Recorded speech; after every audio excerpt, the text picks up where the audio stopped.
Hello students, welcome to La Excellence IAS academy.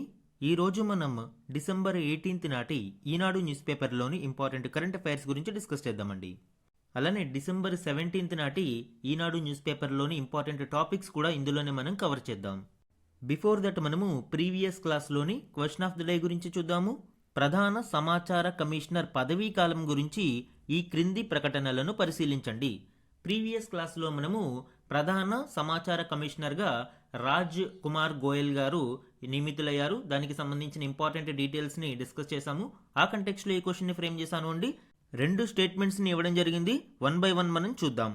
Statement 1 చూడండి. ప్రధాన సమాచార కమిషనర్ 5 సంవత్సరాల పదవీ కాలం లేదా 65 సంవత్సరాల వయసు వచ్చే వరకు పదవిలో ఉంటారు. ఈ స్టేట్మెంట్ రాంగ్ అండి. 2019 రైట్ టు ఇన్ఫర్మేషన్ యాక్ట్ అమెండ్మెంట్కి ముందు 5 సంవత్సరాల పదవీ కాలం ఉండేది. కానీ 2019లో చేసిన మార్పులు సవరణలు కారణంగా ఈ నిబంధన అనేది తొలగించడం జరిగింది. కాబట్టి ఈ స్టేట్మెంట్ అనేది రాంగ్. ఈ కంటెక్స్ట్లో ఆర్టీఐ అమెండ్మెంట్ యాక్ట్ 2019లోని కీ ప్రొవిజన్స్ కూడా మనం చూద్దాము అండి. ఎర్లియర్ చీఫ్ ఇన్ఫర్మేషన్ కమిషనర్ మరియు అదర్ ఇన్ఫర్మేషన్ కమిషనర్స్ యొక్క టెన్యూర్ అనేది ఫిక్స్డ్గా ఉండేది. 5 years టెన్యూర్ అనేది ఉండేది. కానీ రీసెంట్ అమెండ్మెంట్ ప్రకారం centre will notify the tenure of all information commissioners at state and central level. అందరి ఇన్ఫర్మేషన్ కమిషనర్స్ యొక్క టెన్యూర్ని సెంటర్ నోటిఫై చేయడం జరుగుతుంది. సో మనకి ఇక్కడ సెకండ్ స్టేట్మెంట్ కరెక్ట్ అవుతుంది. చూడండి, ప్రధాన సమాచార కమిషనర్ పదవీ కాలం ఇప్పుడు కేంద్ర ప్రభుత్వం చేసిన నియమాల ద్వారా నిర్ణయించబడుతుంది. ఎస్, ఈ స్టేట్మెంట్ అనేది కరెక్ట్ ఇక్కడ. సో ఆన్సర్ ఏమవుతుంది అండి? Statement 1 wrong, statement 2 correct. B 2 only is the correct answer ఇక్కడ. ఇంకా నెక్స్ట్ చూడండి, క్వాంటమ్ ఆఫ్ శాలరీ అనేది కూడా మనము చేంజెస్ చూడవచ్చు. ఎర్లియర్ సిఐఎస్కి equal to CEC chief election commissioner యొక్క శాలరీకి సమానంగా సిఐసి యొక్క శాలరీ ఉండేది. అలానే సెంట్రల్ ఇన్ఫర్మేషన్ కమిషనర్స్కి మరియు స్టేట్ చీఫ్ ఇన్ఫర్మేషన్ కమిషనర్కి ఎలక్షన్ కమిషనర్స్ యొక్క శాలరీకి ఈక్వల్గా ఉండేది. అండ్ స్టేట్లో అదర్ ఇన్ఫర్మేషన్ కమిషనర్స్కి చీఫ్ సెక్రటరీకి ఉండే శాలరీ ఉండేది. అయితే రీసెంట్ అమెండ్మెంట్ ద్వారా salaries and allowances of these officers will be determined by the central government. ఇక్కడ గుర్తుపెట్టుకోవాల్సిన పాయింట్ ఏంటి? పార్లమెంట్ కాదు, central government will determine the salaries and allowances of information commissioners. అలానే ఎర్లియర్ ప్రొవిజన్స్లో such officials are receiving pension or other retirement benefits their salaries will be reduced by an amount equal to the pension.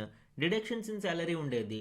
అంటే వాళ్ళు already ఒక ఉద్యోగంలో salary తీసుకుని అక్కడ retire అయ్యి ఈ ఇన్ఫర్మేషన్ కమిషనర్స్గా తిరిగి పదవీ కాలం చేపడితే అక్కడ వచ్చే రిటైర్మెంట్ బెనిఫిట్స్కి ఈక్వల్ అమౌంట్ ఇక్కడ శాలరీలో డిడక్ట్ అయ్యేది. కానీ ఆ ప్రొవిజన్స్ని ఇక్కడ రిమూవ్ చేయడం జరిగింది. సో ఇది ఆర్టీఐ అమెండ్మెంట్ యాక్ట్ 2019కి సంబంధించిన కీ ప్రొవిజన్స్. ఈరోజు మన ఫస్ట్ ఆర్టికల్ చూడండి. అణు బిల్లుకు లోక్సభ ఆమోదం, జేపీసీ ఏర్పాటుకు నిరాకరణతో విపక్షం వాకౌట్. ఈ ఆర్టికల్ సివిల్ న్యూక్లియర్ సెక్టార్ అంటే పౌర అణురంగంలో ప్రైవేటు కంపెనీలు, ప్రైవేట్ పార్టిసిపేషన్కి సంబంధించి ఒక నూతన బిల్లు శాంతి 2025 అనే బిల్లును తీసుకురావడం జరిగింది. దీనికి సంబంధించిన కీలక వివరాలను ఇప్పుడు మనం చూద్దాం. అణు ఇంధన రంగంలో ప్రైవేటు భాగస్వామ్యాన్ని అనుమతించే బిల్లుకు లోక్సభ బుధవారం మూజువాణి ఓటుతో ఆమోదం తెలిపింది. మూజువాణి ఓటు గురించి ఆల్రెడీ మనము డిస్కస్ చేయడం జరిగింది. మూజువాణి ఓటు అంటే ఫార్మల్ ఓటింగ్ అనేది ఏమీ జరగదు. కాకపోతే సభలో ఉన్న సభ్యుల యొక్క ఎస్ ఆర్ నో అనే అభిప్రాయం యొక్క సౌండ్ని బట్టి అక్కడ డిసైడ్ చేయడం జరుగుతుంది. ఆ డిస్క్రిషన్ కూడా ఎవరికి ఉంటుంది? స్పీకర్కి ఉంటుంది.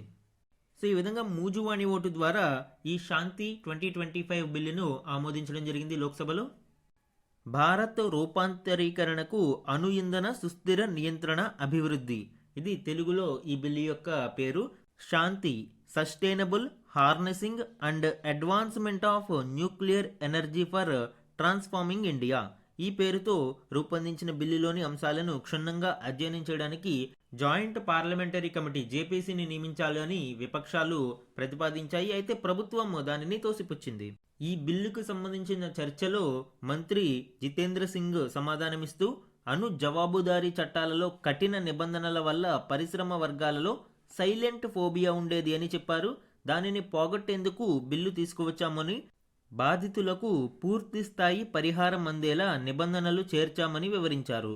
ప్రభుత్వ సహాయంతో అణు జవాబుదారీ నిధి ఏర్పాటు అవుతుంది అని, అంతర్జాతీయంగానూ అదనపు పరిహారం లభిస్తుంది అని ప్రకటించారు. ప్రస్తుత సాంకేతికత, మారుతున్న ప్రపంచ అవసరాలకు తగ్గట్టు ఉన్న ఈ బిల్లు ఓ మైలురాయిగా నిలిచిపోతుంది అని మంత్రి వ్యాఖ్యానించారు. 2047 నాటికి 100 గిగావాట్ల అణు విద్యుతోత్పత్తిని సాధించాల్సి ఉంది అని ఆయన చెప్పారు. అత్యంత నియంత్రణ ఉండే పౌరు అణు ఇంధన రంగంలోకి ప్రైవేటు భాగస్వామ్యాలను అనుమతించడం వల్ల పెట్టుబడులు, ఉద్యోగావకాశాలు పెరుగుతాయి అని అధికార పక్ష సభ్యులు చెప్పారు. ఈ శాంతి 2025 బిల్కి సంబంధించిన కీ డీటెయిల్స్ చూద్దాము అండి. ఈ సివిల్ న్యూక్లియర్ సెక్టార్లో ఇప్పటి వరకు గవర్నమెంట్ ఆపరేటర్స్ మాత్రమే ఉండేవారు, లైక్ ఎన్పిసిఐఎల్. ఇది one of the very few sectors కంప్లీట్గా ప్రైవేట్ పార్టిసిపేషన్ని రిస్ట్రిక్ట్ చేసిన దానిలో. అయితే ఈ న్యూక్లియర్ సెక్టార్లో ప్రైవేటు పార్టిసిపేషన్ని పెంపొందించడం కోసం నూతన బిల్లును తీసుకువచ్చారు. దీనికోసం అటామిక్ ఎనర్జీ యాక్ట్ 1962 మరియు civil liability for nuclear damage act 2010ని రిపీల్ చేయడం జరిగింది. ఎర్లియర్ అన్లిమిటెడ్ లయబిలిటీ అనేది కలిగి ఉండేది. సో ఈ లయబిలిటీని కూడా రిఫార్మ్స్ తీసుకురావడం జరిగింది. నూతన నిబంధనల ప్రకారం సివిల్ న్యూక్లియర్ సెక్టార్లో ఓపెన్ మార్కెట్కి అవకాశం కల్పిస్తున్నారు. అంటే private companies participation, joint ventures, PPP public private పార్ట్నర్షిప్కి కూడా అవకాశం ఉంటుంది. అలానే ఫారిన్ డైరెక్ట్ ఇన్వెస్ట్మెంట్స్ని అనుమతినిస్తూ 49% క్యాప్ని ఫిక్స్ చేయడం జరిగింది. అంటే ఒక న్యూక్లియర్ పవర్ ప్రాజెక్టులో విదేశీ ప్రత్యక్ష పెట్టుబడులు 49% వరకు పెట్టడానికి ఈ బిల్లు ద్వారా అవకాశం కల్పించారు.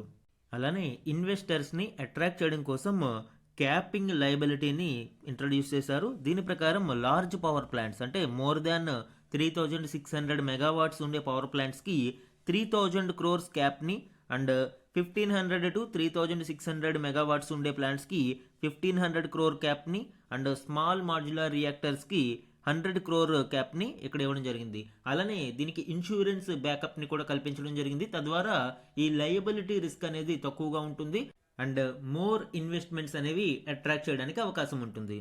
ఈ బిల్లు యొక్క స్ట్రాటజిక్ ఆబ్జెక్టివ్స్ ఏంటి అండి? 2047 నాటికి 100 గిగావాట్ల న్యూక్లియర్ ఎనర్జీని సాధించడం దీని యొక్క ప్రధాన ఉద్దేశం. తద్వారా నెట్ జీరో లక్ష్యాలను చేరుకోవడానికి అవకాశం ఉంటుంది. ముఖ్యంగా స్మాల్ మాడ్యులర్ రియాక్టర్స్ మీద ఫోకస్ చేయడం మనం ఇక్కడ చూడవచ్చు అండి.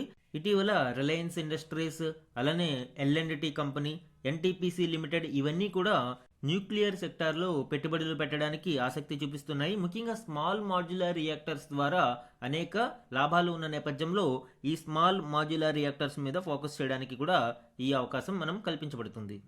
అండ్ ఇంప్లిమెంటేషన్ మరియు సేఫ్టీ ఇష్యూస్ కొరకు స్టాట్యూటరీ హోదాని AERB అటామిక్ ఎనర్జీ రెగ్యులేటరీ బాడీకి కల్పించడం జరిగింది. దానితో పాటు ఈ వివాదాల పరిష్కారం కొరకు న్యూక్లియర్ ట్రిబ్యునల్ను కూడా ప్రతిపాదించడం చూడవచ్చు.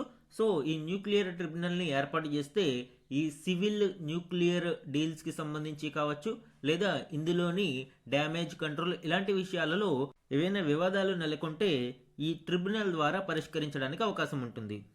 సో ఇవి శాంతి బిల్ 2025కి సంబంధించిన ఇంపార్టెంట్ డీటెయిల్స్. మన నెక్స్ట్ ఆర్టికల్ చూడండి, పెద్ద చిక్కులకు అణు పరిష్కారాలు. ఈ ఆర్టికల్ మనకి లాస్ట్ టాపిక్కి కంటిన్యూషన్గా చూడవచ్చు అండి. ఇటీవల భారతదేశం సివిల్ న్యూక్లియర్ సెక్టార్లో ప్రైవేట్ పార్టిసిపేషన్ని ఎంకరేజ్ చేస్తున్న నేపథ్యంలో అసలు ఈ న్యూక్లియర్ సెక్టార్ వలన వివిధ రంగాలలో కలిగే లాభాలు ఏంటి, మరియు ఈ రైజ్ ఆఫ్ న్యూక్లియర్ సెక్టార్ ఏ విధంగా జరుగుతుంది, అయితే దీనికి అదర్ సైడ్ ఇష్యూస్ ఏమున్నాయి, మేజర్ ఇష్యూస్ ఏమున్నాయి, and advent of latus technologies కారణంగా ఈ రిస్క్స్ని మనము ఏ విధంగా నివారించవచ్చు, అలానే వే ఫార్వర్డ్ కూడా మనం ఇక్కడ డిస్కస్ చేద్దామండి. ఈ ఇంట్రడక్షన్ ఒకసారి చూడండి. ప్రపంచవ్యాప్తంగా ఆహార అభద్రత అనేది పెరుగుతూ ఉంది, క్యాన్సర్ల దాడి తీవ్రమవుతుంది, నీటి వనరులు కాలుష్యం బారిన పడుతున్నాయి, పర్యావరణం తీవ్రంగా దెబ్బతింటుంది. ఇలాంటి ఎన్నో సమస్యలకు మేలిమి పరిష్కారంగా అణుశక్తి నిలుస్తుందన్న విశ్లేషణలు వినిపిస్తున్నాయి. ఈ నేపథ్యంలో పౌర అణురంగంలో ప్రైవేటు పెట్టుబడులను ప్రోత్సహించాలని కేంద్రం సంకల్పించింది. దీనికి సంబంధించిన బిల్లు నిన్న లోక్సభ ఆమోదం పొందింది. ఓకే, వివిధ రంగాలలో న్యూక్లియర్ సెక్టార్ యొక్క ప్రాధాన్యత గురించి మనం చూద్దామండి. మనము 2047కి వికసిత భారత్ లక్ష్యాలను సాధించాలని అనుకుంటున్నాము. దీనికి ఆర్థిక వ్యవస్థను బలోపేతం చేయాల్సిన అవసరం ఉంది. ఆర్థిక వ్యవస్థ బలోపేతం అయ్యే కొద్దీ కాలుష్య ప్రభావం అధికమవుతూ ఉంటుంది. ఎట్ ది సేమ్ టైం మనకి పంచామృత్ గోల్స్ కూడా ఉన్నాయి. 2070 నాటికి నెట్ జీరో లక్ష్యాలను సాధించాలి అని. సో ఈ రెండింటిని బ్యాలెన్స్ చేయాలి అంటే శిలాజేతర ఇంధన వనరులను, పునరుత్పాదక శక్తి వనరుల మీద దృష్టి సారించాలి. ముఖ్యంగా మనము హ్యూజ్ పొటెన్షియల్ ఉన్న న్యూక్లియర్ ఎనర్జీని ఫుల్ ఫ్లెజ్డ్గా ట్యాప్ చేసి ఉపయోగించుకోవాల్సిన అవసరం ఎంతైనా ఉంది. అందుకే అణు విద్యుత్ రంగంపై కేంద్రం దృష్టి సారించింది. దేశీయంగా అణురంగం ప్రభుత్వం చేతుల్లోనే ఉంది. ఆ నిబంధనలను సడలించి ప్రైవేటు, విదేశీ పెట్టుబడులకు ద్వారాలు తెరిచేందుకు కేంద్రం ఈ నూతన అణుశక్తి బిల్లు, శాంతి బిల్లును తీసుకువచ్చింది. పౌర అవసరాలకు తగినట్లు ఈ రంగాన్ని పూర్తిగా నిర్వచించే లక్ష్యంతో కొత్త బిల్లుకు శాంతి అని పేరు పెట్టింది. శాంతి అంటే ఏంటి అండి? Sustainable harnessing and advancement of nuclear energy for transforming India. ఈ బిల్లు యొక్క ముఖ్య ఉద్దేశం ఏంటి అండి? 2047 నాటికి మనము 100 గిగావాట్ల అణుశక్తిని సాధించాలి. దానితో పాటు వివిధ రంగాలలో, ముఖ్యంగా ఆరోగ్య సంరక్షణ నుంచి పరిశ్రమల దాకా, వ్యవసాయం నుంచి పర్యావరణ పరిరక్షణ దాకా ఈ అణుశాస్త్రం మరియు సంబంధిత సాంకేతికతల వినియోగం విస్తృతమవుతున్న నేపథ్యంలో ఈ నూతన బిల్లు అనేక నిర్ణయాత్మక మార్పులకు శ్రీకారం చుట్టనుంది. Okay, one side of the coin మనము డిస్కస్ చేసాము. But other side of the coin మనం చూస్తే న్యూక్లియర్ ఎనర్జీలో రిస్క్ ఫ్యాక్టర్ ఎక్కువగా ఉంటుంది అనేది మనకి హిస్టారికల్ ఎగ్జాంపుల్స్ అనేకం చెప్తూ ఉన్నాయి. ఫర్ ఎగ్జాంపుల్ 1979లోని 3 mile island and 1986 Chernobyl and 2011 Fukushima అణు కేంద్రాలలో ప్రమాదాలు ఈ న్యూక్లియర్ ఎనర్జీ మీద కొంత నెగిటివ్ని ఇస్తున్నా కూడా ఇటీవల కాలంలో భద్రతా ప్రమాణాలు మెరుగవున నేపథ్యంలో ఇది ఒక న్యూ రే ఆఫ్ హోప్గా మారింది.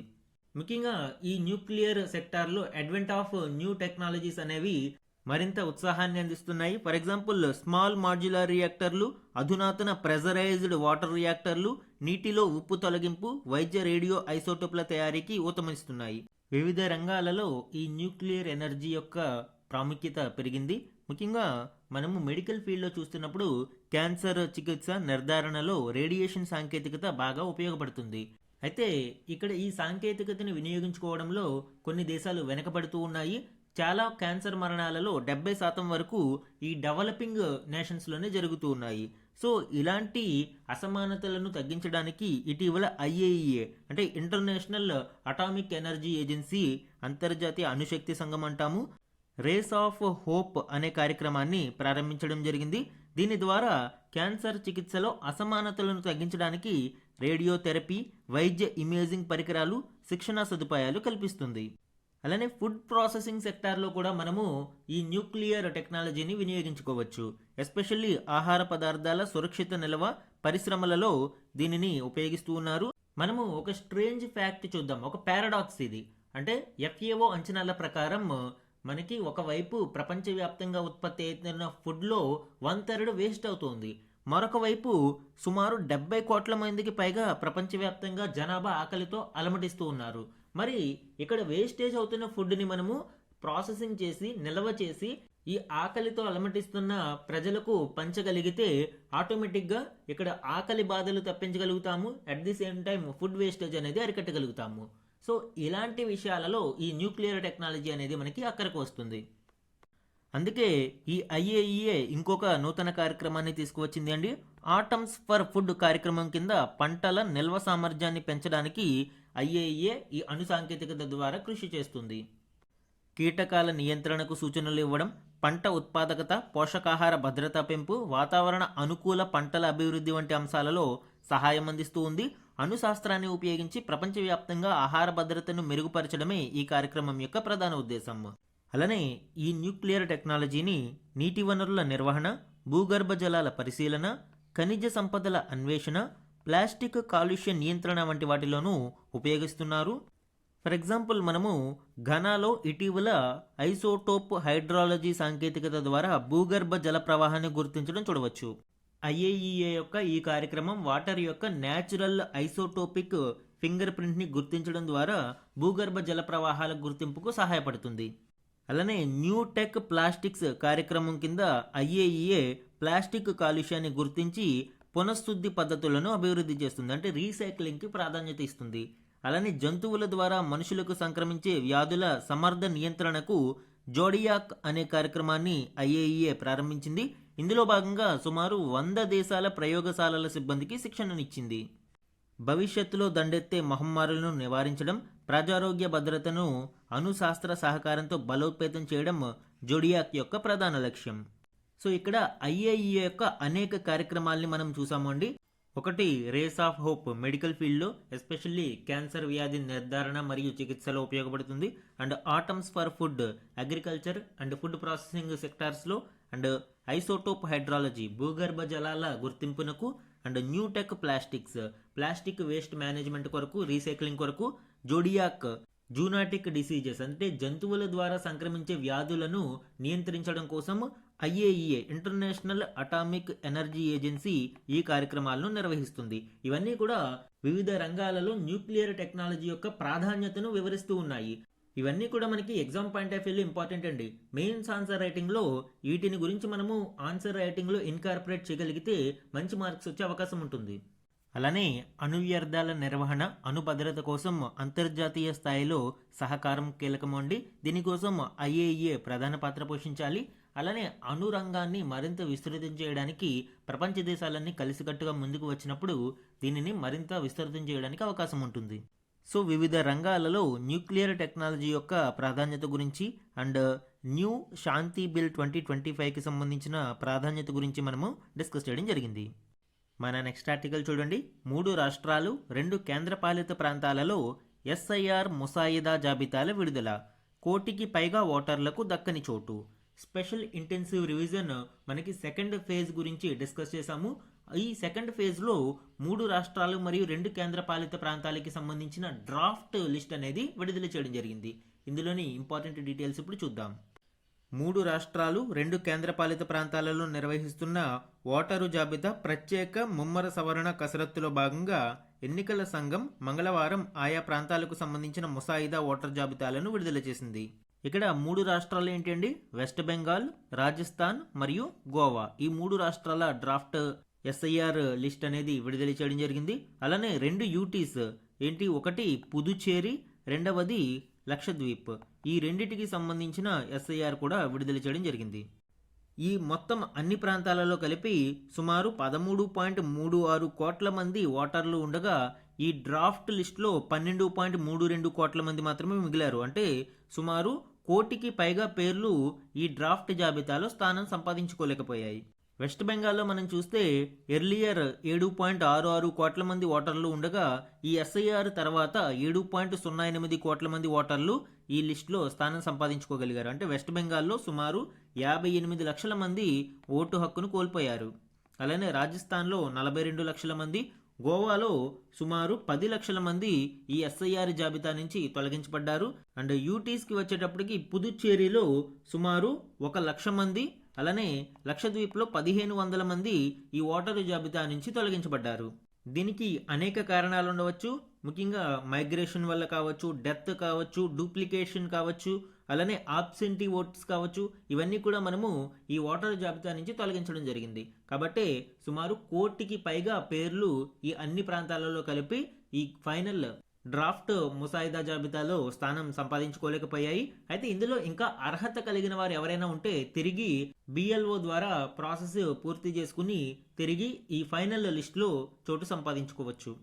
మన నెక్స్ట్ ఆర్టికల్ చూడండి. సాయుధ బలగాలకు సాల్యూట్, విజయ్ దివాస్ సందర్భంగా కొనియాడిన ప్రధాని. ఈ ఆర్టికల్ ప్రతి ఏటా డిసెంబర్ 16వ తేదీన నిర్వహించుకునే విజయ్ దివాస్ కి సంబంధించిన కీలక డీటెయిల్స్ ను వివరిస్తుంది.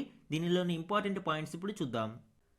పాకిస్తాన్తో 1971లో జరిగిన యుద్ధంలో భారత ఘన విజయానికి గుర్తుగా ఏటా నిర్వహించే విజయ్ దివాస్ సందర్భంగా మంగళవారం సాయుధ దళాల పరాక్రమాన్ని ప్రధాని మోదీ ప్రశంసించారు. విజయ్ దివాస్ రోజున భారత చారిత్రక విజయం కోసం పోరాడిన వారి ధైర్యాన్ని, త్యాగాన్ని గుర్తు చేసుకుంటున్నాం. వారి అచంచలమైన సంకల్పం, నిస్వార్థ సేవ దేశాన్ని రక్షించింది. మన చరిత్రలో ఇదో గర్వకారణమైన సమయమని ప్రధాని పేర్కొన్నారు. ఈ కంటెక్స్ట్లో మనము విజయ్ దివాస్కి సంబంధించిన హిస్టరీ, సిగ్నిఫికెన్స్ గురించి చూద్దాము అండి. 1971 ఇండో పాక్ వార్ అనేది one of the significant and defining movement in sub continent history. ఎందుకు అంటే ఈ యుద్ధం తదుపరి అప్పటి వరకు తూర్పు పాకిస్తాన్ గా చలామణి అవుతున్న భూభాగం బంగ్లాదేశ్ గా ఒక నూతన దేశంగా ఆవిర్భవించింది. This established the progress of the Indian armed forces including the army, air force and navy. ఇది భారతదేశ త్రిదళాల యొక్క సామర్థ్యాన్ని ప్రపంచానికి చాటి చెప్పింది. ఎందుకంటే ఒక నూతన దేశం ఆవిర్భవించింది. అదే భారతదేశ విజయానికి ఒక ప్రూఫ్గా మనం చూడవచ్చు. The war started on 3rd December 1971 when the struggle for independence was going on in East Pakistan. India celebrates Vijay Diwas on December 16 to commemorate its victory over Pakistan in the 1971 war, which led to the creation of Bangladesh. On this day, Indians pay homage to the brave soldiers of our country. ఇది విజయ్ దివాస్కి సంబంధించిన significance మరియు important details. Next one చూడండి, ట్రైబ్యునల్లలోనూ అంతే. ఈ article మనకి భారతదేశంలో judicial pendency గురించి వివరిస్తుంది. మనము ఈ జ్యుడిషియల్ పెండెన్సీని తగ్గించడం కోసం ట్రైబ్యునల్స్ని ఏర్పాటు చేస్తూ ఉన్నాం. అయితే ట్రైబ్యునల్స్లో కూడా కేసులు పెండింగ్ అధికమవుతూ ఉంది. దీనికి సంబంధించిన వివరాలు ఇటీవల లోక్సభలో కేంద్రం వెల్లడించిన వివరాల ఆధారంగా ఇక్కడ పొందుపరచడం జరిగింది. నిర్దిష్ట వివాదాలను త్వరగా ప్రత్యేక దృష్టితో పరిష్కరించే లక్ష్యంతో పలు ట్రైబ్యునళ్లను ఏర్పాటు చేశారు. సివిల్, నేర న్యాయస్థానాలలో మాదిరిగానే వాటిలోనూ పెద్ద ఎత్తున కేసులు పేరుకుపోయాయి.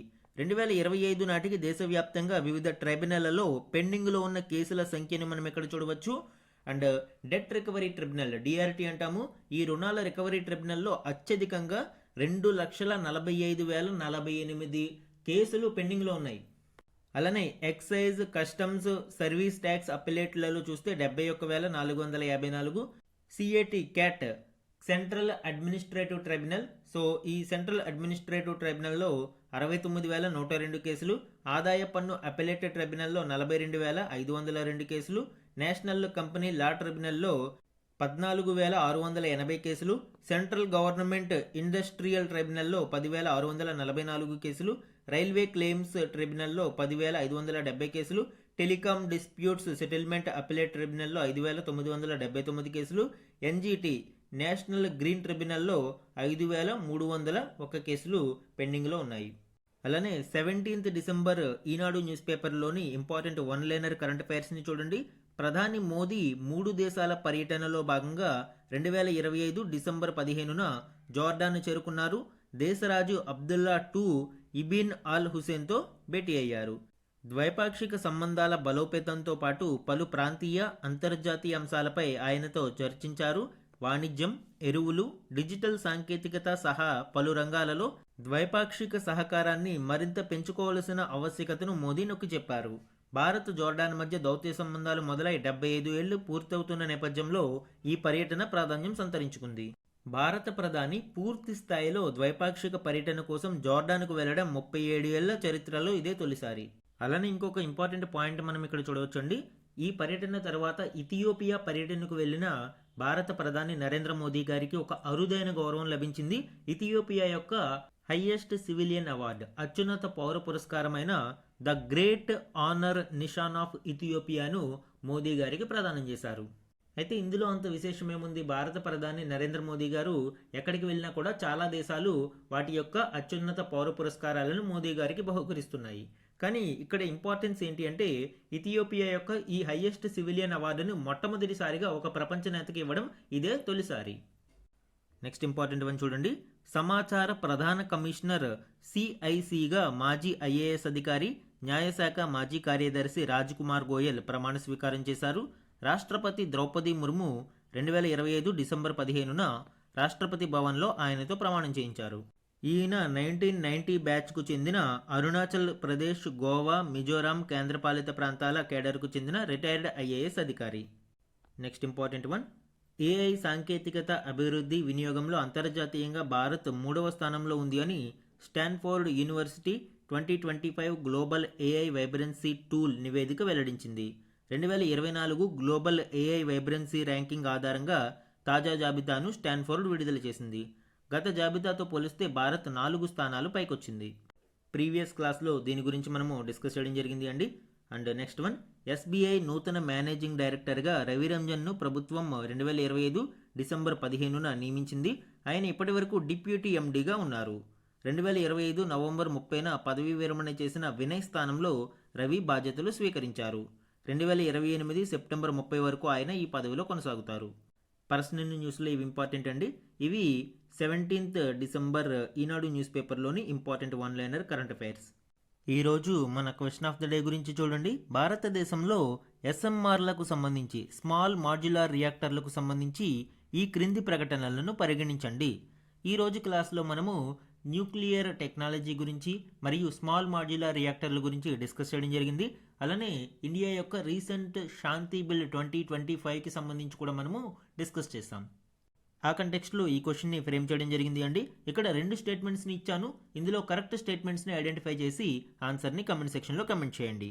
ఇది ఈరోజు ఈనాడు న్యూస్ పేపర్లోని ఇంపార్టెంట్ కరెంట్ అఫైర్స్ మీద daily analysis. Thank you for watching.